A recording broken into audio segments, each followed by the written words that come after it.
Hey guys, it's JohnyTechReview. Today I have a review for you of the Anart Sport Action Cam. This is a nice action sport cam that comes with a 2-inch screen, which means you can review your shot and also you can watch your shot after you shoot them. It comes in a nice little carrying case like this. It's a hard case. This is the whole unit. And then I also want to review the extra battery that I got for it. This extra battery here comes with a small little charger, and it has a little micro USB port to plug it in to charge it. So we'll do that a little bit later, but let's take a look at the camera right now. So like I say, come in this case like this. Inside you have this nice foam inserts to keep everything in place. It was a lot more organized when I got it, but I've been playing with it and it's all kind of messy now. But in the middle here you have your camera, and this camera here comes inside a little case, and this case is basically kind of like a GoPro 4 Hero case. And you can see here, pretty easy to open.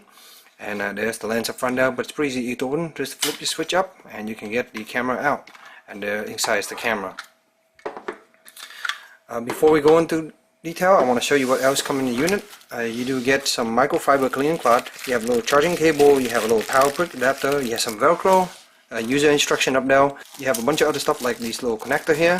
J-joint. You also have some stuff like for the bicycle mount, bike mount. You also get a skeleton case for it, so if you don't want to use it in that case, you can use this. Please use camera thread. And then you know, some tripod mount thread that you can see here. You have a lot of different options, which is quite nice. You can look at the product link and see what else comes in every package. I don't want to go through every single one of them. I just mainly use this recently to film some review video for some of my other quadcopter stuff, and I also use it just to test it out, playing with it, making some time lapse, and also do some underwater video with it. So I want to show you those throughout this review. Let me show you this case one more time. Here you go. You got your lens up here. You have the button up top here. This is basically the function, and then the on off button. You have the OK and record button up top, and outside here you have the up and down arrow key. And this case is a pretty good waterproof case. So far it works pretty well for me doing my usage of 2 different swimming events, and it doesn't seem to get any water inside the units, which is great. Next, let's just go straight into the camera. So let's take a look at the camera here. As you can see, it's a small little camera, sport action camera at the bottom here. On the left side here you have a HDMI, a micro USB charging port, and then a SD card. So far I use 32 gig in this. I think it supports a little bit higher, but so far I only use 32 gig in now. On the left side here it looks like you have your microphone, and then you have the up and down arrow key here. At the bottom you have the battery compartment, and you also have lower venting here, and I think the speaker is also down here at the bottom. Up top we have the record button and also the OK button. There's a light indicator here. There's also a light indicator here, and here's the front of the unit again. Wi-Fi model 1080p. So to turn the unit on is pretty simple. Just hold down the power button and let go. It'll come on. It's an action sport, and then when you turn it on, it's gonna go right into video mode, and then you can swap between the different mode by just pressing this button up front there. So that's picture mode, bus mode, time lapse mode. You have a playback, we'll go to playback, but right now we have setting, so we can go in setting, and then to select any of the mode you just press the button up top here. So I quickly want to go to the setting menu here to kind of show you what's in here. So to navigate, you just press up and down here. So first we have video resolution. We can select OK here. 720p at 60 frame or 1080p at 30 frame. It's actually a 60 frame. I tested it works pretty good.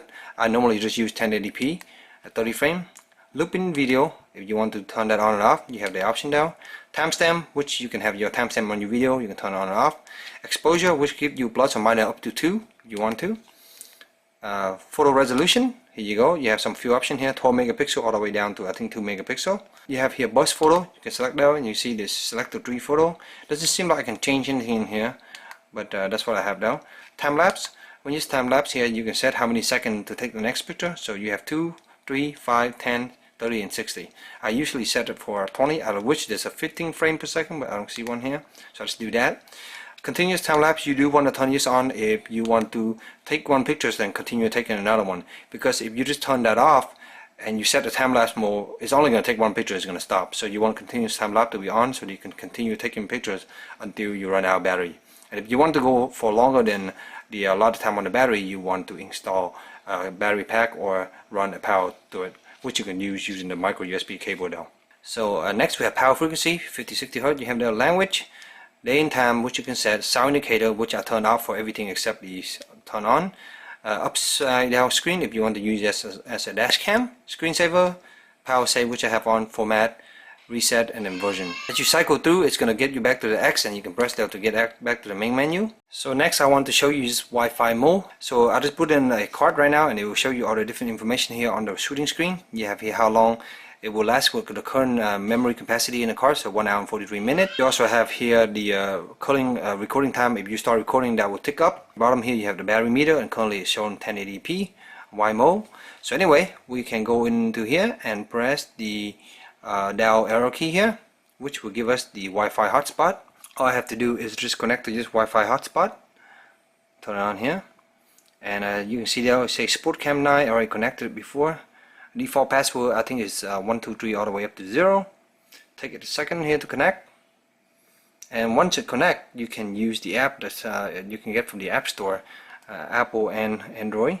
The app is called iSmart DV, and here you go, launch it up. It's going to connect, and that screen will go off, and now it's on here.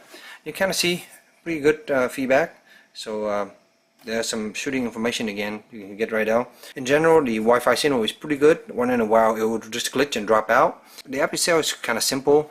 You just can preview the picture here, but with the preview you can only preview pictures. You can't do anything with video, which is kind of pointless. That bothers me a little bit. Down here you can switch between video and pictures, and then recording to start recording.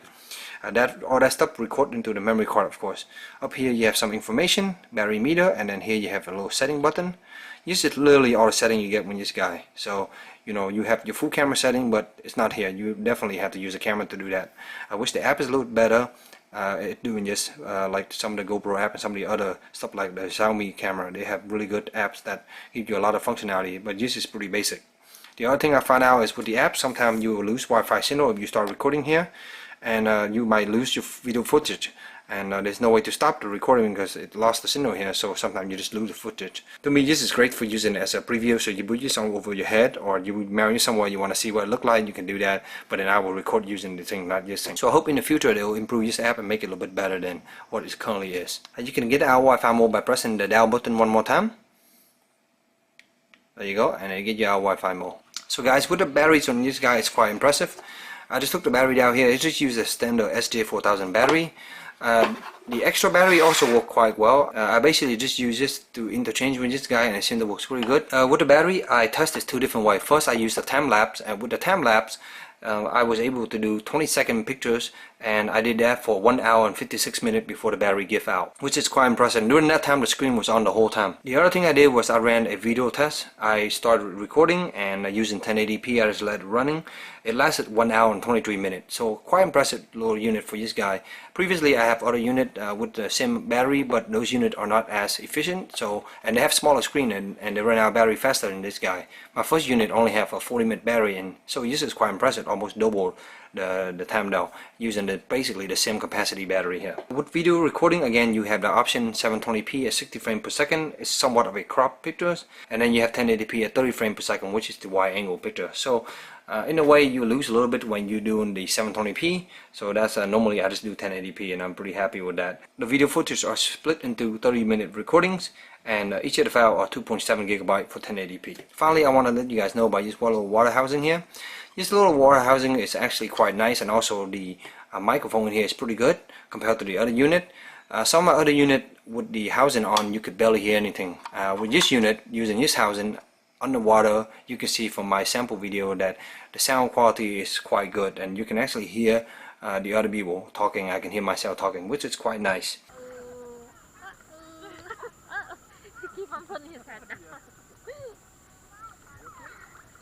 You can see underwater footage is also very nice to look at, and overall the video quality of this camera is actually quite impressive for the price. The 1080p footage with good lighting provide a really nice colorful image, while the 720p 60 frames per second, it was nice and smooth, but of course you lose the cropping. So overall, it's a pretty nice little camera. There's not much I can complain about it except the app. I think the app needs some improvement. Other than that, the camera itself works quite well. I love the long battery life, and then the accessory box that comes with all the different accessories is really nice. So you can just take this guy on the go. It's quite nice. So I hope your short little review helped you in your purchase decision. And if you have any question, please let me know in the comment below. And as always, stay tuned for future review. Thank you.